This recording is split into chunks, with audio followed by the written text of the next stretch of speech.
Have you ever felt like you're constantly fighting something, like you're trying to keep everything in balance, your relationships, your work, your image, your future, as if the smallest mistake could make everything fall apart?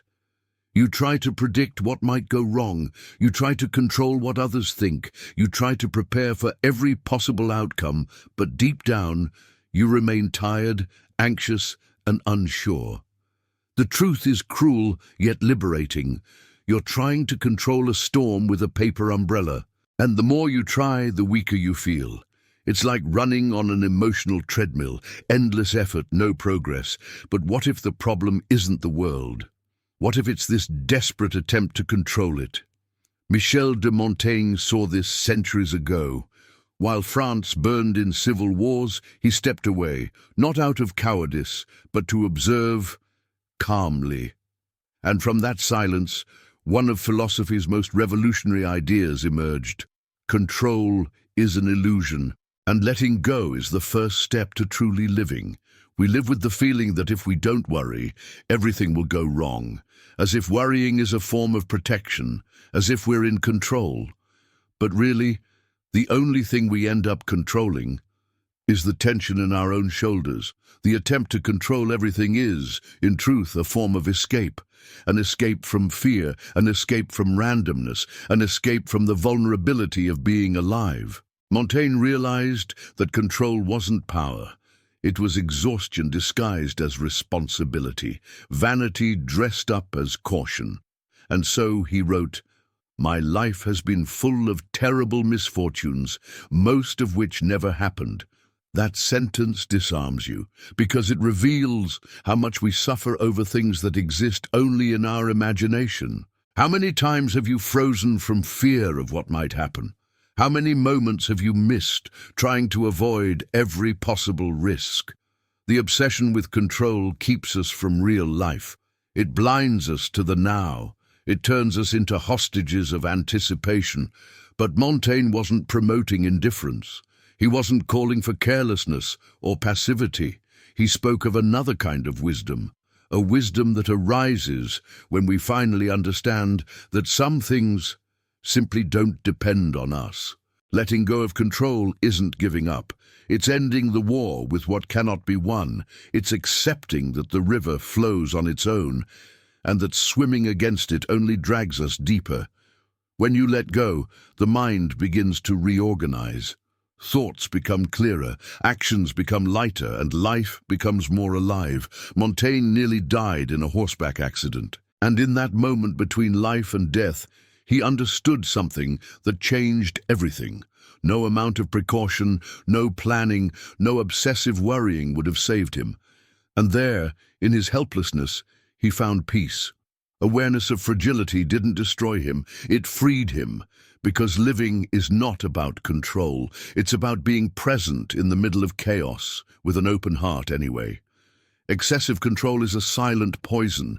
It steals your spontaneity. It drains your energy. It makes you believe you have to hold the world in your hands, when what you really need is to let it breathe. The truth is, the more you try to dominate everything, the more unstable everything becomes. Lightness comes when you realize life is not a machine to be operated, but a living organism, one that blooms the moment you stop forcing it. And in that moment, when you finally let go, what once seemed impossible begins to unfold. From early on, we were taught that being loved means obeying, that pleasing others is safer than being truthful, that silence is worth more than confrontation. And so, we shaped ourselves. Every choice started to pass through a filter. What will people think? The clothes, the tone of voice, the calculated gestures, the words you never said, all just to fit in, all to be accepted. But there's a cost, and it's high. You begin to lose touch with who you really are. The cruelest part of this trap is that even when approval comes, it doesn't nourish you. Because it's not meant for your real self. It's for the version you built to be tolerated. And in this silent pursuit of belonging, you become invisible. even to yourself. Michel de Montaigne saw this with a clarity that transcends time. While the world around him screamed for obedience, for doctrine, for masks, he withdrew to do the opposite, to think for himself. Montaigne wrote not to be applauded, but to understand himself, not to teach others how to live, but to learn how to live with himself. He didn't want to convince the world.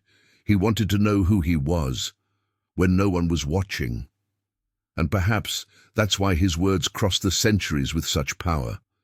Because he had the rare courage to be honest, to be human, fully with all that it means: contradiction, fragility, doubt, and truth. Today, we live the opposite. We build our identities like storefronts, polished, coherent, desirable, but empty. Day by day, we stop saying what we think to avoid conflict. We stop doing what we want to avoid disappointing others. We stop being who we are to avoid rejection. But the price of being accepted by others is being rejected by yourself. And that is the loneliest kind of pain. Montaigne challenges us to ask, who are you trying to please and why? How many of your life's decisions were driven by fear, not desire? How many parts of yourself did you have to hide just to be accepted by people who don't even truly know you? Seeking validation is not a crime. It's human, but when validation becomes the center of your identity, you lose yourself. You stop living from the inside out and start performing. And the most tragic part, even when external approval arrives, it doesn't satisfy, because it's not aimed at your real self. It's aimed at the mask you created. Montaigne offered another path.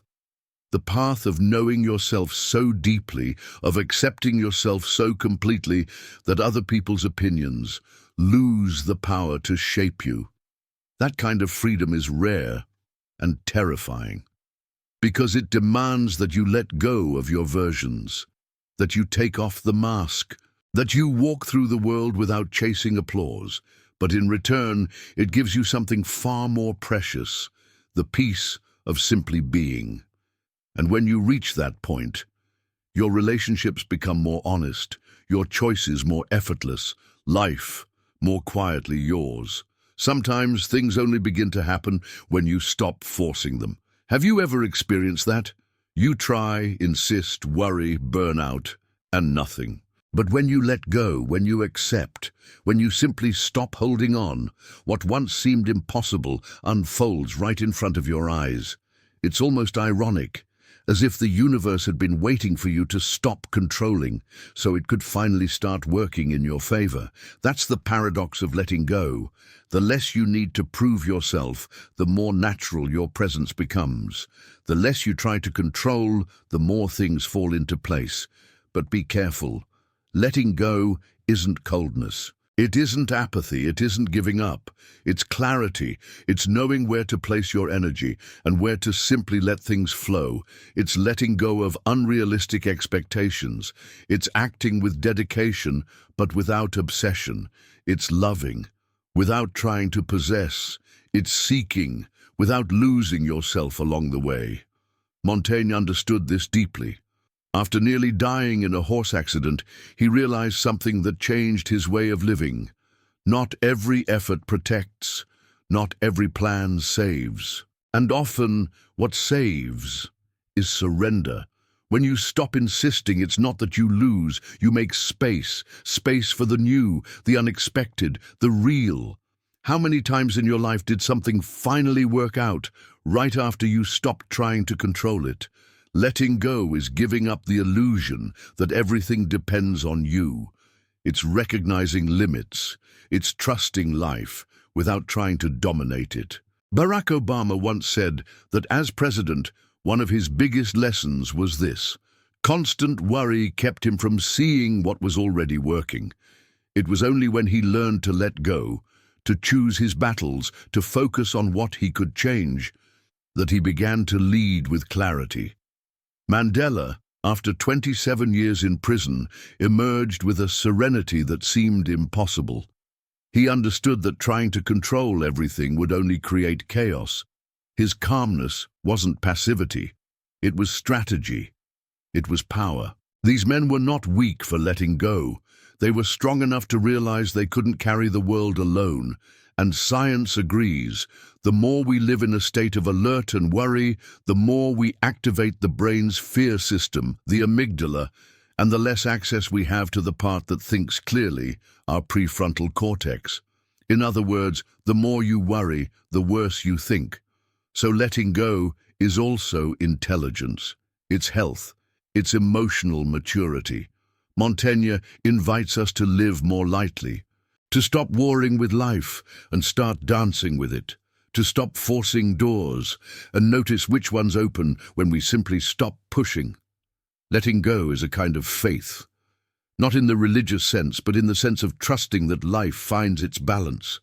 When you stop unbalancing it with so much effort, and here's the most powerful secret, letting go doesn't weaken you, it strengthens you, because it frees up energy for what truly matters, to create, to love, to live.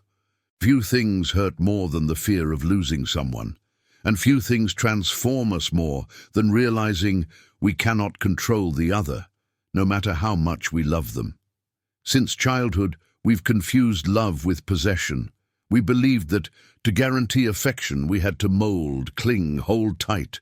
But true love doesn't happen in the grip, it blooms in the space. Have you ever felt this?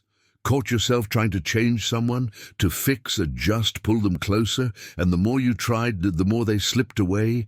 The truth is uncomfortable, but freeing. The more you try to hold someone, the more they escape. But the more you let them be, the more they choose to stay. Michel de Montaigne understood this in an almost mystical way.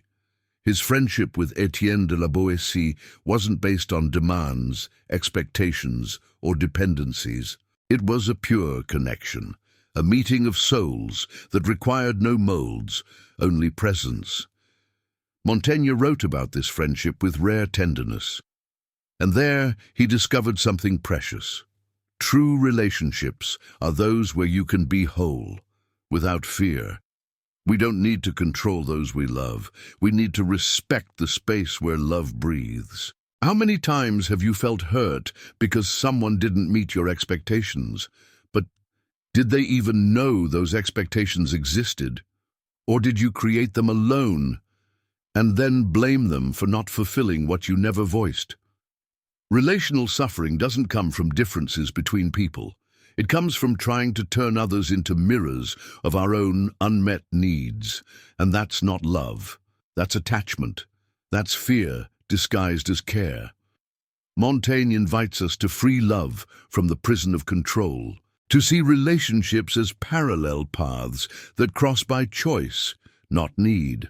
To love without possession is an act of courage. To connect without clinging is an act of maturity. When you love someone truly, you don't try to shrink them to fit into your life. You expand your life to embrace who they are without trying to change them. Relationships like these aren't fragile. They're the strongest of all because they're not built on obligation, but on will, not on pressure, but on exchange. They don't say, stay because I need you. They say, stay if this feels right for you. And that freedom is magnetic. Ask yourself, how many of your relationships are held together by the fear of loss? And how many exist for the simple joy of sharing?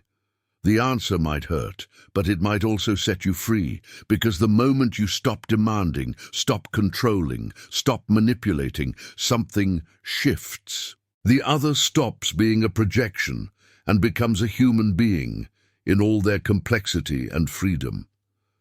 Montaigne reminds us that the true meeting of souls happens when neither one has to hide, when there's space for silence, for mistakes, for uncertainty, without it being seen as a threat. Then love is no longer a prison. It becomes what it was always meant to be, a safe place where two people can walk together without crushing themselves to fit into the same mold. There is a subtle, almost imperceptible moment when something inside you simply lets go. It's not giving up. It's not weakness. It's a rare kind of wisdom that doesn't come from logic, but from a sacred exhaustion, from trying too long to control the uncontrollable. It's the moment you stop swimming against the current, stop trying to fix the past, predict the future, or please those who will never truly see you. It's when you finally understand you don't need to prove anything anymore. Carrying the world on your back isn't a virtue. It's just another way of abandoning yourself.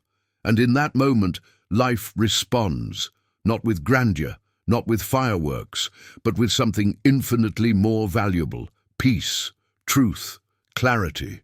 Michel de Montaigne experienced this deeply. He didn't run from the world. He stopped resisting it. He let go of titles, let go of the pursuit of power, and climbed his tower not to isolate, but to listen.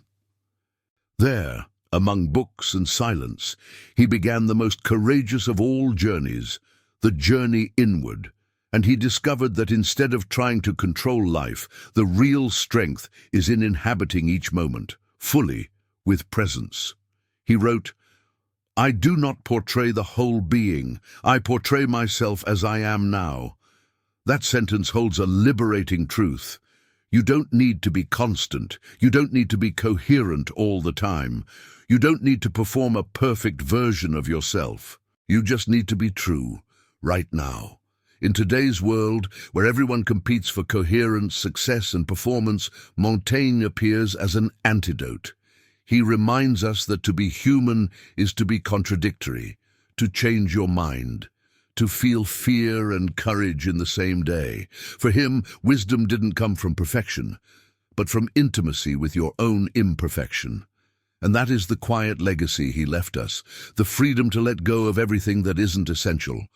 Because in the end, the obsession with control is the opposite of freedom. The constant effort to please others is the greatest enemy of authenticity. And the fear of failure is often the only real obstacle between you and the life you were meant to live. Letting go of control isn't disappearing. It's finally showing up. It's being so whole in yourself that the approval of the world becomes secondary. It's stopping the war with reality and beginning to dance with it. So I leave you with a question. What are you still holding on to so tightly that it's already starting to hurt you? What could happen if, just for a moment, you simply let it go? Share your experience in the comments, your story of letting go, because maybe, by telling your story, you'll help someone else let go too.